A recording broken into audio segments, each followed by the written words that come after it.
So thanks to technology these days हम अपने कानों में ईयरफोन्स लगाते हैं और हम अपनी दुनिया में खो जाते हैं। But is it really safe for your ears? मेरा नाम डॉक्टर आशिमा चोपड़ा है और आज हम डिस्कस करेंगे ईयरफोन्स एंड उनके सेफ यूसेज के बारे में।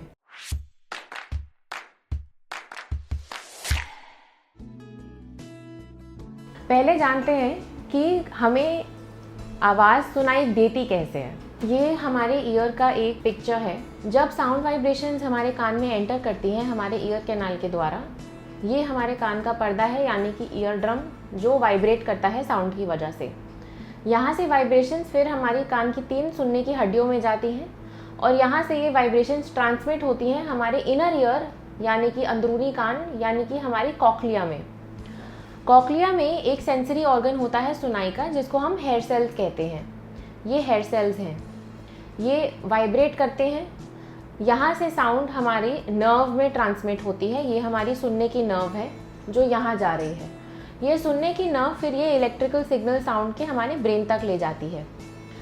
जब हमारे कान में आवाज़ बहुत ही तेज़ इंटेंसिटी की आए, उस तेज़ इंटेंसिटी की आवाज़ से ये वाइब्रेशन इतना स्ट्रॉन्ग हो जाता है, अंदर कॉक्लिया में जाता है। ये जो हमारे हेयर सेल्स हैं बहुत तेज़ वाइब्रेट करते हैं। कई बार इससे इनके डैमेज होने का चांस रहता है। डैमेज 2 प्रकार का हो सकता है, या तो टेम्प्रेरी यानी कि ये रिकवर कर जाते हैं डैमेज से। कई बार ये डैमेज परमानेंट होता है यानी कि ये रिकवर नहीं कर पाते हैं और वो फिर सुनने की क्षमता हमारी फॉरएवर लॉस्ट हो जाती है। Now these hair cells are special, मगर ये रीजनरेट नहीं कर सकते। एक बार डैमेज हो गए, there is no recovery from that if this is a permanent damage. Apart from the hair cells, even this auditory nerve can get damaged and the damage is permanent. अब ये सवाल पूछा जाता है कि क्या हम ईयरफोन्स बिल्कुल यूज़ ना करें?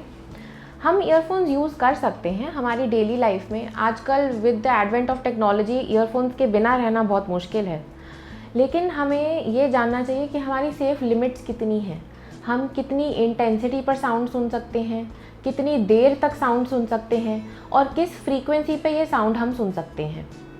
अगर हम 85 डेसिबल रफली, जैसे हमारे घर में मिक्सर ग्राइंडर चलता है उसका जो शोर होता है वो 85 डेसिबल रहता है, उतना शोर अगर हम 2 घंटे से ज़्यादा सुने तो हमारे ईयर का जो ऑर्गन ऑफ कॉटाई, जो हेयर सेल्स हमने देखे थे, उसका डैमेज होने का रिस्क काफ़ी हाई हो जाता है। सेफ़ लिमिट क्या है? सेफ़ लिमिट है 60 डेसिबल से कम। हम जब अपने फ़ोन में वॉल्यूम इंक्रीज़ करते हैं वो वॉल्यूम हमारी 105-110 डेसिबल तक जा सकती है। उस हाई वॉल्यूम पर अगर आप 5 मिनट भी सुनेंगे तो आपको हियरिंग लॉस होने का रिस्क रहेगा। हमें हमेशा अपना जो वॉल्यूम है वो 60% तक ही रखना चाहिए, उससे ज़्यादा नहीं करना चाहिए। 60-60 का रूल होता है।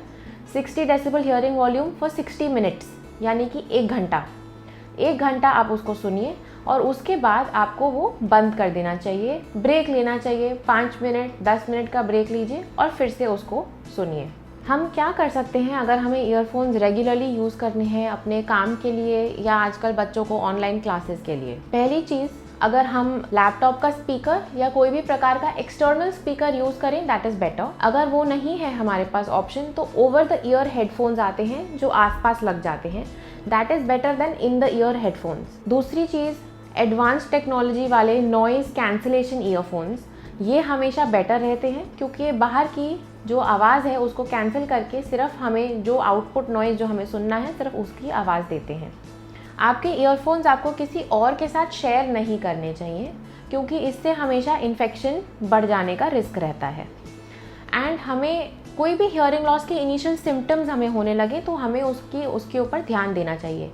यानी कि सडनली हमारे कान की हियरिंग कम होने लगे, कान में कोई रिंगिंग सेंसेशन यानी कि साएं साएं टिंग टिंग जैसी कोई आवाज़ आने लगे, हमें उस पर ज़रूर गौर करना चाहिए। अगर ऐसा हो, अपने ईयरफोन्स यूसेज बंद कीजिए, थोड़ी देर ब्रेक लीजिए एंड प्लीज़ एक ENT स्पेशलिस्ट से मिलिए। अब हम जानते हैं कि ईयरफोन यूसेज के साइड इफ़ेक्ट्स क्या क्या होते हैं। पहली बात, अगर हम ईयरफोन्स किसी के साथ शेयर करें तो इन्फेक्शन होने का रिस्क हमेशा रहेगा। कान के अंदर ज़्यादा देर रहे, अंदर वैक्स डिपॉजिट, वैक्स अंदर चले जाना पर्दे के पास, ये सारे रिस्क हमेशा रहते हैं। दूसरी और सबसे महत्वपूर्ण चीज़, hearing loss.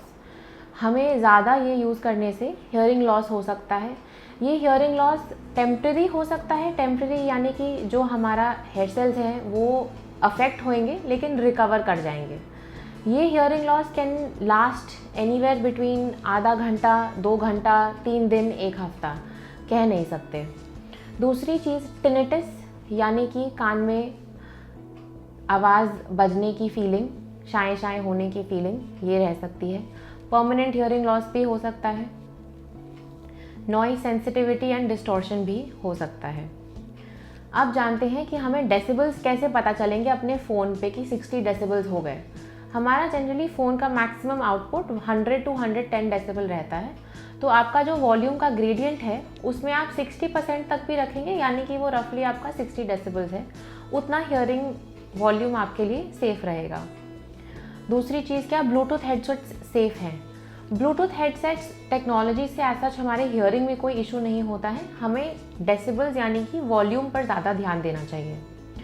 In the ear earphones के कोई ऑल्टरनेटिव्स अवेलेबल हैं?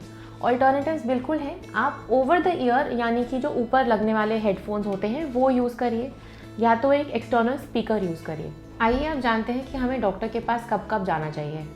अगर आपने ईयरफोन्स यूज़ करे हैं और उसके बाद आपको इमीडिएटली हियरिंग लॉस लग रहा है, यानी कि सुनाई देने की क्षमता कम लग रही है, कान में कोई टिनिटस यानी कि कोई रिंगिंग सेंसेशन हो रहा है, आपको कान भारी लग रहा है, सुनाई नहीं दे रहा है, आप प्लीज़ अपने डॉक्टर के पास जाइए। दे विल चेक अगर आपको कान में वैक्स है या टेम्प्रेरी हियरिंग लॉस हुआ है, क्योंकि ये चीज़ें आप जितना जल्दी ट्रीट करवाएं उतना बेटर रहता है, उतना बेटर रिज़ल्ट रहता है और उतना ही आपका कान बचाने की हमारे पास चांस रहता है। आपके और कोई सवाल हैं तो आप प्लीज़ कमेंट सेक्शन में नीचे लिख दीजिएगा। Thank you so much.